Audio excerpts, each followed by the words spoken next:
നമസ്കാരം സുഹൃത്തുക്കളെ. കേരളത്തിലെ രണ്ട് പ്രമുഖ യൂട്യൂബേഴ്സാണ് ശ്രീമാൻ മാത്യു സാമുവൽ, പിന്നെ മറുനാടൻ ഷാജൻ. ഓക്കെ, രണ്ടുപേരും ഒരു പരീക്ഷണ കാലഘട്ടത്തിൽ കടന്നു പോയിട്ടുണ്ട് അല്ലെ. ഒരു വർഷം മുമ്പ് ശ്രീമാൻ ഷാജൻ സ്കറിക്കെതിരെ യൂസഫ് അലി കേസ് കൊടുക്കുന്നത് ഒടുവിൽ പോകുന്നു.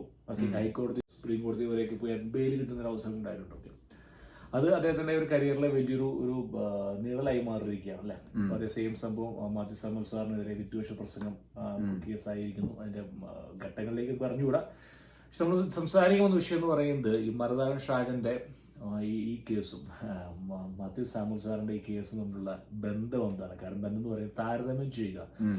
ഇപ്പൊ ഷാജൻ സ്കറിയ എന്ന് പറഞ്ഞാൽ നമുക്ക് നീലക്കുറുക്കനാണ് എല്ലാവർക്കും ഒരു പരാതിയാണ്. കാരണം അദ്ദേഹം എന്ന് പറയുന്നത് MRF-നെക്കാട്ടും അല്ലെങ്കിൽ രവി പിള്ളയെക്കാട്ടും യൂസഫ് അലിയെക്കാട്ടും പെട്ടെന്ന് ധനികനാണെന്ന് ഒരുപാട് ആഗ്രഹമുള്ള വ്യക്തി എനിക്ക് തോന്നിയിരിക്കുന്നത്. കാരണം പെട്ടെന്ന് ലൈക്സ് കിട്ടുക, അതായത് ഈ പറഞ്ഞ മൃദു വിഷയങ്ങളൊക്കെ ഈ മലയാളികൾക്ക് താല്പര്യമുള്ള കുറച്ച് വിഷയങ്ങളുണ്ട്. അതായത് ഈ പറയുന്ന കത്തോലിക്ക സഭ അല്ലെങ്കിൽ ക്രിസ്ത്യാനിയുടെ തെരുവ് പറയുക, സഭകളെ തെരുവ് പറയുക. ഓക്കെ, പിന്നെ ഒന്ന് രണ്ട് വേറെ വിഷയം എന്ന് പറയുന്നത് ലൈംഗിക ദാരിദ്ര്യം, ഈ പറഞ്ഞ വിഷയങ്ങളൊക്കെ കണ്ടുപിടിക്കുക. ഇതിലൊക്കെയായിരുന്നു കൂടുതൽ താല്പര്യം. ഓക്കെ, ആ ഒരു രീതിയായിരുന്നു മറുനാടന്റെ. താങ്കളുടെ അഭിപ്രായം എന്തൊക്കെയാണ്? എന്തുകൊണ്ടായിരിക്കാം മറുനാടന്റെ ഈ പറയുന്ന പത്രപ്രവർത്തന രീതി മലയാളി റിജക്ട് ചെയ്യുന്നുണ്ടോ മലയാളികൾ ഇപ്പോൾ?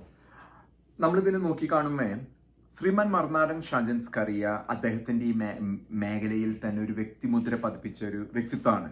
ഇതിലേക്ക് അദ്ദേഹം ഈ ഒരു സാമൂഹ്യ മാധ്യമ രംഗത്തേക്കും യൂട്യൂബിലേക്കും കടന്നു വരുന്ന രംഗത്ത് അന്ന് വളരെ വിരളമായിട്ടാണ് ഇത്തരത്തിലുള്ള പ്രവൃത്തികൾ, ഇത്തരത്തിലുള്ള വാർത്താ വായന, അത് വളരെയധികം വെല്ലുവിളികൾ നേരിട്ട് തന്നെയാണ് അദ്ദേഹം മുന്നോട്ട് പോയത്.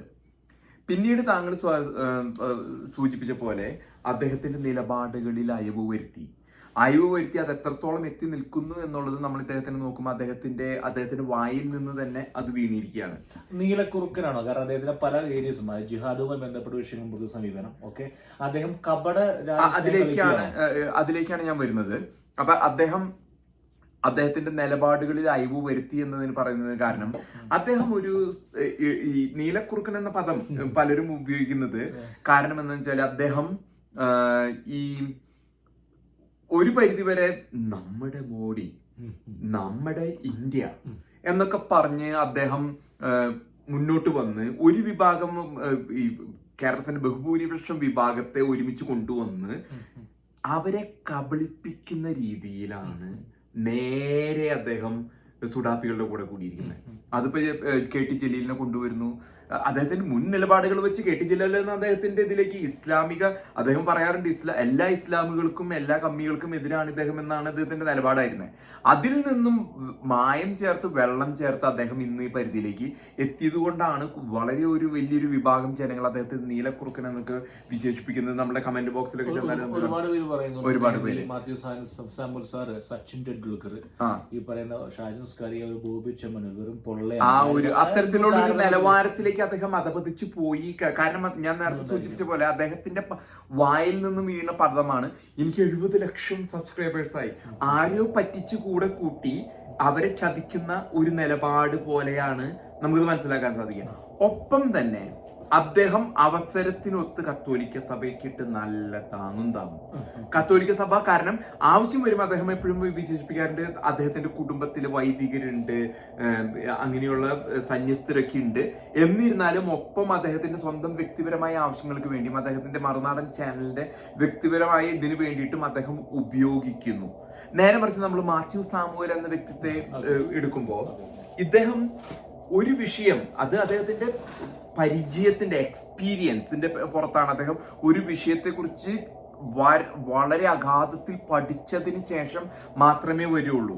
ഇവിടെ വെച്ചാണ് ഇപ്പൊ മലയാളികൾ പൊതുവെ പറഞ്ഞൊരു കാര്യമുണ്ട്. അതായത് ഒരു വിഷയം എടുത്തു കഴിഞ്ഞാൽ റിസർച്ച് ആൻഡ് കണ്ടന്റ് ക്രിയേഷനിൽ വെല്ലാൻ ആളുമില്ല. പക്ഷെ ഈ പറഞ്ഞ കാരണം അദ്ദേഹം ഇതില് ഇപ്പൊ ഡൽഹിയിൽ കിടന്ന് കളിച്ച എല്ലാ കാര്യങ്ങളും ചെയ്ത് നമുക്കറിയാം. അദ്ദേഹം ഇവിടെ ഒരു ക്യാമറയും വെച്ചിട്ട് ഇന്ത്യയുടെ പ്രതിരോധ മന്ത്രിയുടെ മുമ്പിൽ പോയിട്ട് 1 ലക്ഷം രൂപ കൊടുക്കുന്നത് നമ്മളെല്ലാവരും കണ്ടതാണ്. ഒപ്പം തന്നെ ഇന്ത്യയുടെ സ്പീക്കറിന്റെ മുമ്പിൽ നിന്ന് 1 ലക്ഷം രൂപ പിടിച്ചോ എന്ന് പറഞ്ഞ് അത് എടുത്തുകൊണ്ടുവന്ന അത് അദ്ദേഹത്തിന്റെ ഒരു 24-25 വയസ്സിലാണ് അദ്ദേഹം ചെയ്തത്. ആ ഒരു വ്യത്യാസം മറുനാടനും ശ്രീമാൻ മാത്യു സാമുവലും തമ്മിലുള്ള വ്യത്യാസം എന്ന് പറയുന്നത് അവിടെയാണ് ജനങ്ങള് ഇവരെ വിലയിരുത്തേണ്ടത്. ഇന്ന് മറുനാടൻ പറയുന്നത് എന്റെ 70 ലക്ഷം ഇതിനെ ഞാൻ കളയില്ല.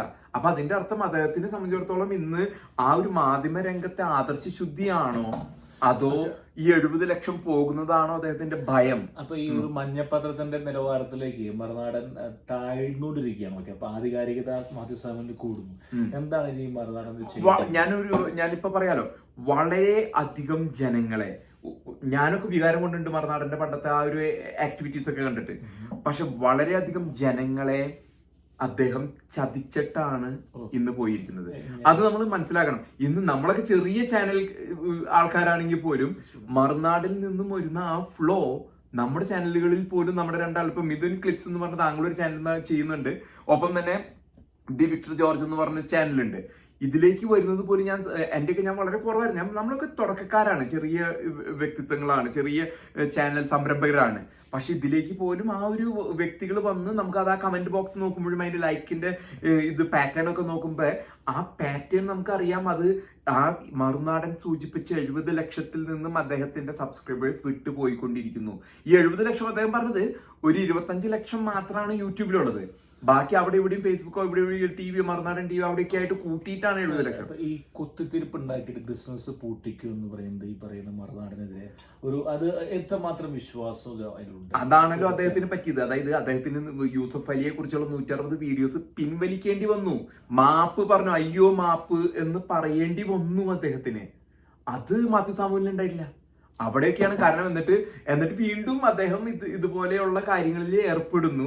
എന്നാൽ അവസരവാദം, അതായത് അദ്ദേഹം പറഞ്ഞത് ഇന്ന് നിലനിൽക്കുന്ന മാധ്യമ രംഗത്തെ 24, മനോരമ, മാതൃഭൂമി ഇതിനൊക്കെ ബദലായിട്ട് വേറൊരു രീതിയിൽ മാധ്യമ പ്രവർത്തനം നടത്തി. എന്നാൽ സ്വന്തം പേര് അതിലെ ഒരു വിഭാഗത്തെ, പ്രത്യേകിച്ച് ഹൈന്ദവ ക്രൈസ്തവ വിഭാഗത്തെ കൂട്ടിയോജിപ്പിച്ച ശേഷം അവരെ ചതിക്കുന്ന സ്ഥിതിയിലേക്കാണ് മറുനാടൻ ഷാജി പോയി. കത്തോലിക്ക സഭേനെ ഉപയോഗിച്ചു അദ്ദേഹം ഒരു പരിധി വരെ വ്യൂവേഴ്സ് ഉണ്ടാക്കി. കാരണം എന്താ പറയുക, ഈ കാസ കീസ എന്നൊക്കെ പറഞ്ഞ അദ്ദേഹം അവർ സപ്പോർട്ട് ചെയ്തു.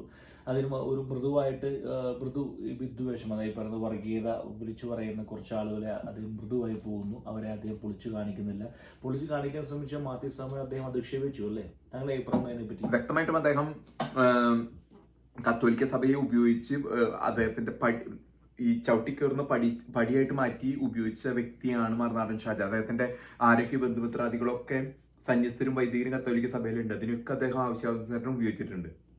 അപ്പോൾ അതൊന്നും ഒരിക്കലും ഒരു ആദർശധീരനായ മാധ്യമ പ്രവർത്തനം അവകാശപ്പെടുന്ന അദ്ദേഹം ചെയ്യാൻ പാടില്ലാത്ത കാര്യങ്ങളാണ്.